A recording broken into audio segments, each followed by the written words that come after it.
So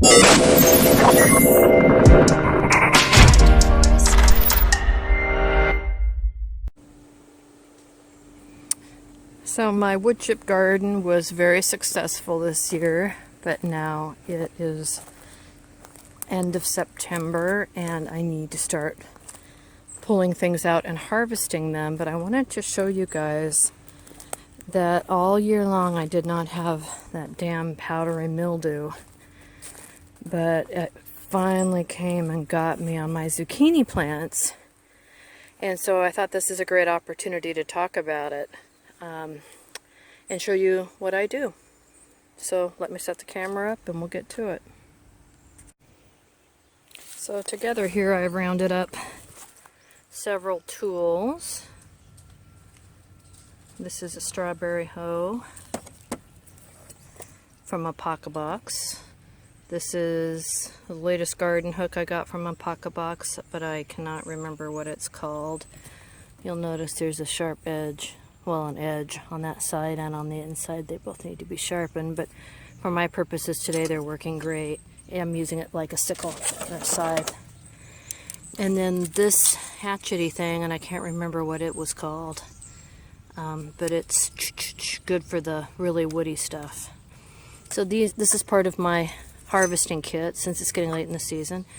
But my favorite thing is just a pair of kitchen shears, the kind that you can cut through bone with, because they work really well.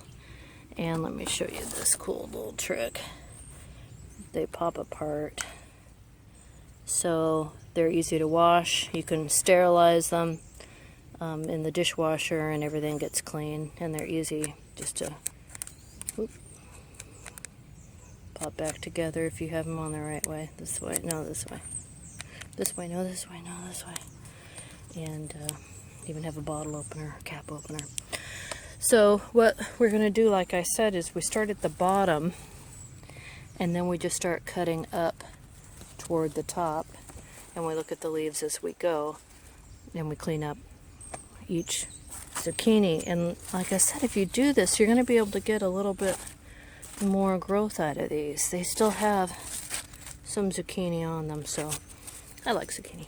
So let's give it a shot. Get the camera set up where you guys can see, and we'll get to work on one of these bushes. This large zucchini here is the plant that I've decided to use for our example here.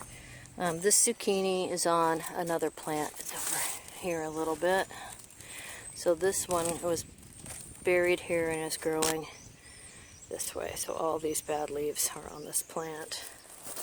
So taking a look at where we are here, I'm going to start at the base, and already sometime in the past I've cut some of these old ones off. You can see the yellow color on them, and cut at this point because I can see, you can see that they all have white spots on them. I am not going to check, I'm not going to run up, you know, the top and look at this, each and every one. I'm just going to start cutting like crazy and get up to a height that I feel is good.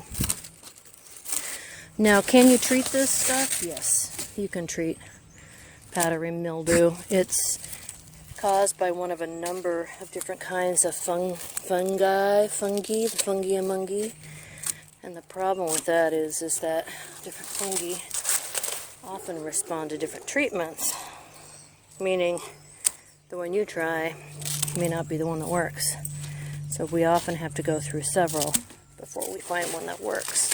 Or, oops, sorry you guys, that was on the bad leaf.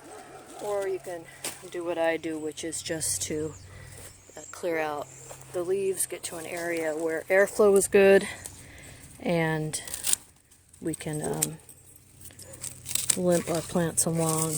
The fungus really won't hurt the fruit that's set, but any fruit that has yet to set may not set, and that's why I want to get rid of this stuff. Plus it's just looks like crap.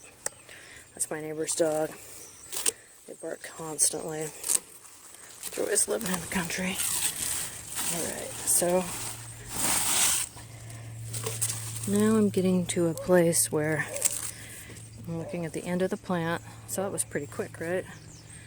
I'm going to kind of look at the leaves. I'm going to cut ahead of time. That one's bad. That one off. This one's bad. Take that one off. This one isn't great. I'm going to take that one off. This one I missed.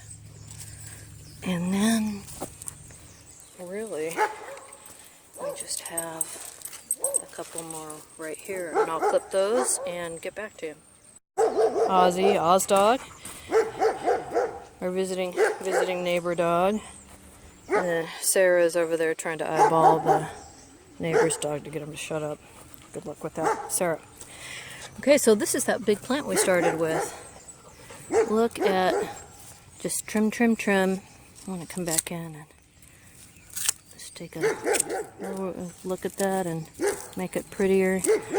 But you can see, that was a big zucchini, that I'm now down to the top. I've got 4 zucchini on here, 2 babies, 3 babies, and a mom, and then one just starting. So one. But you can see that the leaves, for the most part now, are pretty free of powdery mildew. And without all these leaves, this plant will still grow. It's almost near the end of the season, and truthfully, you know, part of me just wants to pull it, but I also just want more zucchini, so I'm going to trim it and see what happens. If I was a little bit more on top of it, I would have come in and kept these trimmed up, but I've got a lot of gardens and not that much time, so I do what I can. But in order to prevent this next year, what I'm going to do is like trim off some of the leaves as they get older. I want a lot of airflow to be able to get around here. I also water in this garden from the top down, which leaves water on the leaves. And, you know, fungi, even though they say powdery mildew, fungus prefers a low humidity environment. It seems to grow when things are wet, so I would argue that point. But anyway, that's how I get rid of powdery mildew at the end of each year. So I'll drag all this off to the burn pile and burn it, and keep my plants going for a little bit longer. Next year we'll come out ahead of time, and we'll talk about how to prevent this and use some test plants. So I did want to show you though that this, because I've been so bad, it's jumped ship. And you can see the powdery mildew is on my delicatas. Some little critter got to one of my delicatas here too and rotted it, but this plant's pretty good. I got 3 on that. And it jumped over. Oh, this is also a delicata. There's one down in here, but it's jumped to here too. So I'll do all that for all of these plants. But some of the plants seem to have escaped getting too much. It's a Hubbard squash over there, and it got, but this one looks good. Anyway, there you go. Let me know if you have any questions. We'll see you later. Alright, final little pick. So I've got 1, 2, 3, 4, 5, 6 plants left of that whole area. This is all cleaned up now. So it really only took me 15-20 minutes to do all that, and of course now I've got to haul all this to the burn pile, but that's okay. So do this. It doesn't take too much time. And remember, when you're done with your tools, like in this case my scissors, to wash them, because you don't want to then start using it on other plants and spread the fungus. So let me know if you got any questions. Thanks. Bye.